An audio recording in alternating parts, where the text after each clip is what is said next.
दोस्तों, क्या आपको पता है फैक्ट्री में वेस्ट टायर को रिसाइकल कैसे किया जाता है और उसकी रिसाइकल प्रोसेस कैसे होती है? और क्या आप जानते हैं वेस्ट टायर से नया रबर कैसे बनाया जाता है? दोस्तों, आज हम जानेंगे हम जो रबर के स्क्रैप, टायर और ट्यूब को वेस्ट में डाल देते हैं उसका क्या होता है। दोस्तों, इसकी शुरुआत होती है इसके रॉ मटेरियल से। इसमें इस्तेमाल किए जाने वाला रॉ मटेरियल यानी कि वेस्ट रबर टायर मार्केट से खरीद कर ट्रक में लाया जाता है, जिसमें शामिल होते हैं ट्रक, ट्रैक्टर, कार, बाइक, इन सब के टायर ट्यूब। इसके बाद रबर को डिबेंडिंग मशीन के जरिए छोटे छोटे टुकड़ों में काट दिया जाता है। अब बारी आती है उस प्रोसेस की जहां इन टुकड़ों को मिनी क्रैकर मशीन की मदद से छोटे छोटे टुकड़े बनाए जाते हैं और कन्वेयर के जरिए दूसरे मशीन की ओर भेज दिया जाता है, जहां बड़े से क्रैकर मशीन में इस रबर वेस्ट को मैन्युअली लोड किया जाता है। यह ट्रैकर मशीन इसे और छोटे टुकड़ों में बदल देता है, जो आगे की प्रोसेस के लिए जरूरी है। आगे ग्राइंडिंग मशीन इन रबर के छोटे टुकड़ों को प्रोसेस करके पाउडर बना देता है, ताकि इसे प्रोसेस करने में आसानी हो। अब आप सोच रहे होंगे कि यार, ये क्रैकर मशीन से रबर ग्राइंडिंग मशीन में कैसे गया है ना? चलिए, इसके बाद रबर पाउडर को 30 किलोग्राम प्रति बैग वजन करके स्टोर किया जाता है, ताकि इसे अगली प्रोसेस में भेजने से पहले सही मात्रा का ध्यान रखा जा सके। तो दोस्तों, अब बारी आती है उस मजेदार प्रोसेस की जहां पर इस रबर पाउडर को बड़े से तो वेसल मिक्सचर में भेजा जाता है, जिसे ऑटोक्लेव मशीन कहा जाता है। यहाँ रबर पाउडर के साथ साथ रबर प्रोसेसिंग ऑयल और स्टीम को निर्धारित समय के लिए अच्छी तरह से मिक्स किया जाता है, जिसे डीवर्ड ऑर्गेनाइजेशन भी कहा जाता है। रबर की क्वालिटी इसी पर निर्भर होती है कि इसे कितनी देर पकाया जाता है। हम यह नहीं बताएंगे दोस्तों,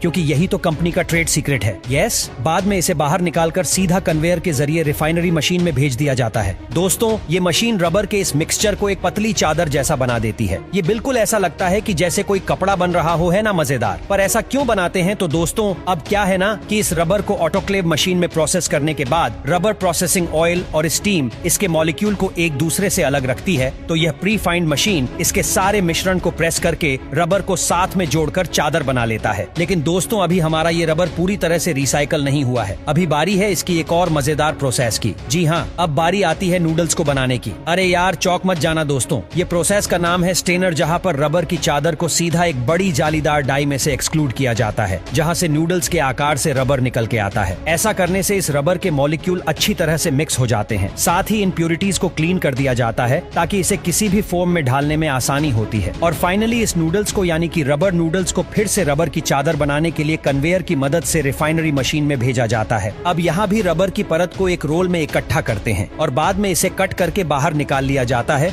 और वर्कर इसे कटिंग रिक्वायरमेंट के हिसाब से कट करके पैलेट में स्टोर करते हैं। तो दोस्तों, हमारा रबर रिसाइकल होके तैयार है। सिंपल, जिसे लैब टेस्टिंग करके सीधा पैकेजिंग एरिया में भेज दिया जाता है। अब इसे वजन करके बैग में पैक करते हैं और इसे अलग अलग प्रोडक्ट्स बनाने के लिए मैन्युफैक्चरर के पास भेज दिया जाता है। इससे कन्वेयर बेल्ट, रबर और ring, rubber tiles, playground, flooring और न्यू टायर एंड ट्यूब जैसी कई सारे प्रोडक्ट्स में इस्तेमाल किया जाता है, जिसे आप रोजाना कहीं न कहीं उपयोग तो करते हैं।